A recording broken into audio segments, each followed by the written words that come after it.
Bonjour et bienvenue dans Envie d'agir où je suis ravie d'accueillir aujourd'hui Fanny Bozonnet. Bonjour Fanny, Bonjour. merci d'être avec nous. Merci. Vous êtes donc la directrice générale de l'association Ma Chance, moi aussi. Alors qu'est-ce que c'est que cette association avec un si joli nom? Avec un si joli nom, oui. Alors, c'est une association qui a été créée par un industriel savoyard et qui propose une solution unique d'accompagnement éducatif des enfants les plus vulnérables dans les quartiers prioritaires. Et notre ambition, c'est de leur donner tous les outils pour qu'ils puissent grandir sereinement, pour qu'ils puissent choisir leur vie, s'intégrer dans la société, pour qu'ils aient leur chance eux aussi. C'est très joli et comment il s'appelle cet industriel savoyard et pourquoi il s'est lancé dans cette aventure? Cet industriel, il s'appelle André Payerne. Il était dans le domaine de la métallurgie et tout au long de sa carrière, il a vu dans ses usines des ouvriers qui venaient des quartiers, et très proche d'eux, il a côtoyé leurs difficultés. Ouais, on le voit d'ailleurs hein, sur la Voilà photo, je crois. et au moment de prendre sa retraite, ce constat, de déterminisme social est Mm. devenu pour lui, insupportable, à tel point qu'il a voulu agir et créer cette association en se disant: «Bah, qu'est-ce que me dirait un enfant?» Il me dirait: «Et ma chance à moi, est-ce qu'on y pense?» Oh, c'est très, très joli. Évidemment, ça touche beaucoup, parce que quand vous parlez d'enfants, ce sont des très jeunes enfants, hein, c'est ça? C'est quel âge? Nous, on les prend à 6 ans, on les prend en D'accord. prévention. Notre modèle repose vraiment sur cette logique qu'il vaut mieux prévenir que guérir, avec une solution qui, se déroule tout au long de la scolarité à travers un accompagnement global, c'est-à-dire qu'on va venir aussi bien renforcer les savoirs fondamentaux que, proposer une série d'activités d'éveil pour que ces enfants, ils s'ouvrent, ils sortent de leur quartier et ils puissent avoir tous les outils en poche, pour, bah, se dire que leur avenir, c'est, leur choix à eux. Et donc, c'est quoi les critères de sélection, si on peut parler de critères pour ces enfants que vous accompagnez? Comment est-ce que vous les choisissez? Alors nous, on va cibler vraiment les familles en fragilité éducative. C'est très important pour nous. On considère que des enfants qui grandissent dans ces quartiers, qui plus est, dans un cadre familial instable, où peut y avoir des difficultés financières, médicales, sociales, des mamans seules, Mmh. des parents qui ne parlent pas forcément le français, ben, on considère que ce sont ces enfants-là qui sont le plus en risque. Et donc, on va venir imposer, poser un cadre éducatif à ces enfants, en lien, bien sûr, avec les parents, dans une logique de coéducation. Donc, quand vous parlez de cadre éducatif et puis j'ai aussi entendu, je crois, culture, concrètement, ça se traduit comment? Est-ce que vous pouvez nous donner quelques exemples très concrets de ces accompagnements? Et aussi avec Oui. l'école, je suppose, en fait? Exactement. Nous, on est vraiment dans une logique de complémentarité avec l'éducation nationale. Donc, on va chercher les enfants tous les soirs à l'école. On prend un goûter avec eux. C'est très important Bien pour parler sûr. de la journée. Puis après, il y a 45 minutes d'ateliers scolaires faits par des enseignants de l'éducation nationale, puis 45 minutes d'ateliers d'éveil, où là, va y avoir du théâtre, de la musique, des échecs, des ateliers psycho-éducatifs, pour aussi travailler tout ce qu'on appelle aujourd'hui les soft skills, ces compétences si importantes de confiance en soi, de gestion des émotions, etc. Donc, ça, Quel c'est tous les sens soirs. ça peut avoir la confiance en soi quand on est un enfant de 6 ans? Parce qu'effectivement, dans les entreprises, c'est des Mm, notions aujourd'hui qu'on connaît bien mm, et on sait qu'on en a besoin au-delà de ce qu'on pensait il y a quelques années. ouais, Comment on fait chez un enfant jeune, mm. pour lui donner justement cette confiance, cette ouverture, Eh bien, déjà, on va l'encourager, et c'est vraiment cette logique-là de pédagogie positive qu'on va employer. Montrer à l'enfant qu'il est possible de faire, plein d'activités, qu'il peut y arriver. On va se donner des petits objectifs et progressivement, lui montrer que le champ des possibles est ouvert, qu'il peut sortir de son quartier, qu'il faut pas avoir peur, qu'il faut oser, qu'il faut prendre des risques et ça, c'est important et ça parce que marche? et ça marche parce qu'on a démarré il y a 8 ans et on voit les enfants évoluer, de façon Oui, très du coup, positive. parce que vous avez un retour, il y a des petits qui ont grandi alors, c'est Exactement. ça? Ouais, ouais, Et tout vous à les fait. voyez toujours Qui parfois? sont toujours avec nous puisque, comme on les accompagne sur le long terme, on est toujours avec eux et quand ils sortent et ben, on est toujours en lien avec eux pour voir justement comment ils évoluent et la plupart d'entre eux, majorité d'entre eux ont choisi leur, orientation, et sont dans un cadre éducatif stable et serein. Et donc, si je comprends bien, ça fait 1h30 de travail Ouais, chaque jour? exactement et on les accompagne aussi le mercredi où ils vont dans des clubs sportifs en dehors du quartier et la moitié des vacances où là, on va travailler, la découverte du territoire, l'éducation, l'hygiène, l'alimentation, voilà. Donc on est vraiment sur un accompagnement, intensif sur, plusieurs années. Ça se passe toujours bien avec ces enfants? Parce que je suppose que vous connaissez aussi des contextes peut-être plus Ouais, difficiles. tout à fait. Comment est-ce que vous y arrivez aussi face aux difficultés que vous devez rencontrer?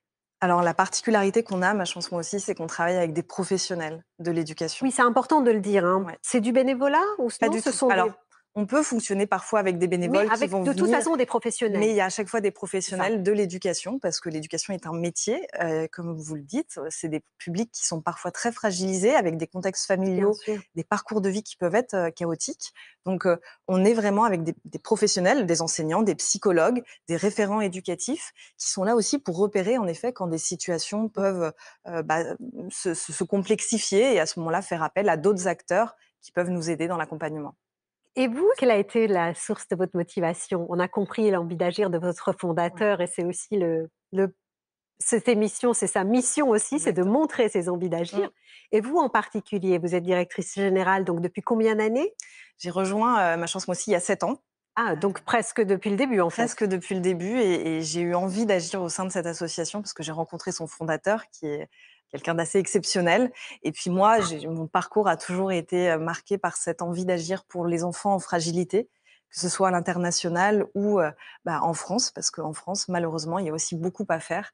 Donc, voilà, j'ai eu l'occasion de faire différentes missions, et rejoindre Ma Chance Moi Aussi, je me suis dit que c'était un projet qui pouvait vraiment changer la donne, Alors j'ai dans plein, les plein de quartiers. questions. Effectivement, bien sûr, les enfants et je vous comprends bien évidemment. J'aimerais que vous nous disiez pourquoi, déjà pour commencer, cet âge-là est important? La prévention, alors l'adage «mieux vaut prévenir que guérir», il est encore plus pertinent pour les enfants. Pourquoi? Parce que plus on est petit, plus la malléabilité, elle est importante en termes d'apprentissage, et apprendre les savoirs fondamentaux, lire, écrire, compter, apprendre les codes, hem, toutes ces Les compétences de inégalités de se creusent très confiance. vite Ah par mais c'est ça? exactement, dès le plus jeune âge, et en fait, nous, on le voit très bien, et à l'âge de 6 ans, il se joue énormément de choses. C'est l'âge aussi où il y a les devoirs scolaires qui arrivent, et donc si les parents n'arrivent pas, ne peuvent pas Mmh. accompagner, c'est Mmh. compliqué. Donc il faut agir le plus tôt possible, on pourrait même agir encore plus tôt, et c'est vraiment ce qui fait la différence en termes de réussite.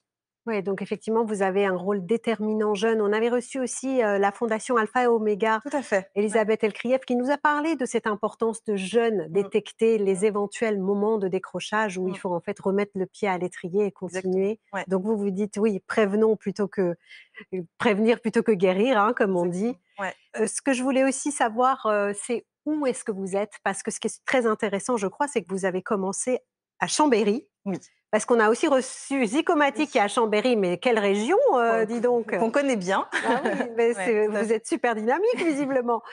Donc et là, vous êtes où? Présent où en France? Donc en effet, l'établissement de départ est à Chambéry, puis on a ouvert 8 autres établissements, en Auvergne-Rhône-Alpes, à proximité, de notre base, puis, récemment en Île-de-France à Drancy. Et l'ambition dès le départ, c'était de se dire: «Si ça fonctionne, si on voit que sur, les établissements, qu'on a créés, on voit une évolution des enfants positive», et ça, c'est important pour nous, cette obligation de résultat qu'on se donne, eh bien, on le développe partout en France. Et c'est ça aussi, qui est enthousiasmant à Ma Chance Moi Aussi, c'est que on est là pour gravir des montagnes, le chemin est long, mais on va y arriver, et on va ouvrir là prochainement 3 nouveaux établissements, en Île-de-France et en Bretagne, et puis, dès l'année prochaine, 6 nouveaux établissements. Donc on est Ah, vraiment dans une super. dynamique de développement très, très importante. J'aimerais vous partager le message engagé d'une personnalité que forcément vous allez tous reconnaître, qui aussi comme vous a commencé à l'international et qui arrive chez nous avec une nouvelle antenne qui s'ouvre. On regarde et on en parle après. Il y a eu plusieurs incidents dans ma vie quand j'étais plus jeune qui m'ont influencé à œuvrer pour la paix. L'un d'entre eux était vraiment hors de l'ordinaire. Je marchais dans la rue, j'avais à peu près 8 ans, et ce gamin d'environ 17 ans vient me voir. Nos chemins se rapprochent et il me frappe. Il me fait tomber au sol, il me frappe fort. Je ne le connaissais pas, je ne l'avais jamais rencontré et je ne l'ai jamais revu. Qu'est-ce qui s'est passé? Pourquoi? Allongé sur le sol à regarder le ciel, je me demandais pourquoi. Je suis devenu acteur pour essayer de comprendre mieux les gens, de comprendre mieux l'humain. Quand je jouais un rôle, j'essayais d'extraire tout le vécu que je découvrais de cette personne et je trouvais au fond une lumière qui est le lien entre nous deux. J'ai travaillé avec des enfants soldats en Ouganda Je pouvais voir chez certains ce regard vide, ce regard que j'avais déjà vu, chez certains membres de gangs de mon quartier d'enfance. Je suis toujours en train de me demander comment on pourrait régler ça. Mais je savais qu'à petite échelle, avec tout le monde qui travaille autour de nous, on serait capable de résoudre ce problème. Donc je savais que le seul moyen de trouver la paix, c'était de travailler ensemble en communauté et sur le terrain. On a trouvé un endroit où travailler, on a trouvé des jeunes, on a commencé à les former, avec des cours de communication, d'informatique, mais aussi des cours d'entrepreneuriat. On a essayé dès le début d'au moins respecter la parité. En Afrique du Sud, 750 femmes ont reçu leur diplôme. C'est puissant lorsque différentes énergies se rencontrent, avec comme finalité un but commun. On trouve un but, on travaille ensemble pour chercher à l'atteindre, et il ne faut pas abandonner quand on voit qu'on est sur le point d'y arriver. Parce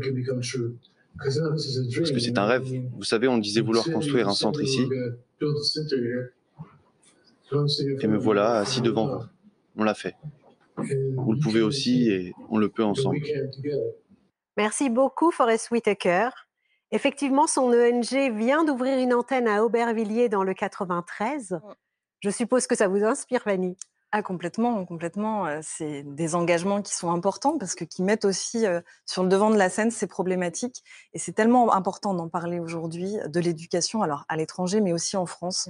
Parce que malheureusement, dans beaucoup d'endroits en France aujourd'hui, l'inégalité des chances, elle est criante et il faut pouvoir y répondre. Et justement, c'est quoi votre envie d'agir dans les prochaines années pour répondre à ces inégalités? Eh bien, c'est de se développer encore et encore, pouvoir accueillir de nouveaux enfants. On a des besoins qui sont intenses, on a des appels de plus en plus importants de la part des maires qui souhaitent qu'on intervienne sur leur territoire.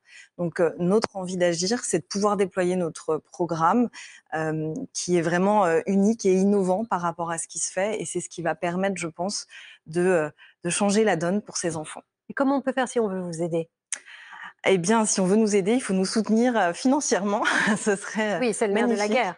Parce que on travaille avec des professionnels. Bien sûr, qu'il faut les rémunérer pour pouvoir les garder. Donc on a besoin d'accompagnement financier, d'entreprises, de particuliers, d'institutions publiques.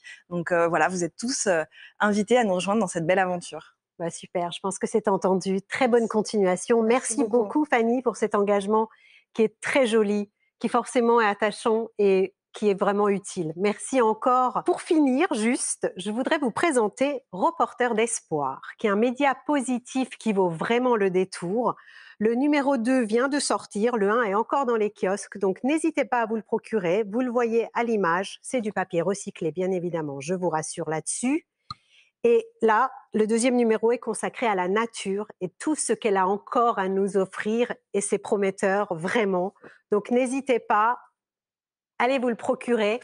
Et bien sûr, je vous recommande aussi, comme par hasard, d'écouter les podcasts Envie d'agir qui sont toujours au rendez-vous sur Apple, Deezer, Spotify et bien sûr sur MyCanal.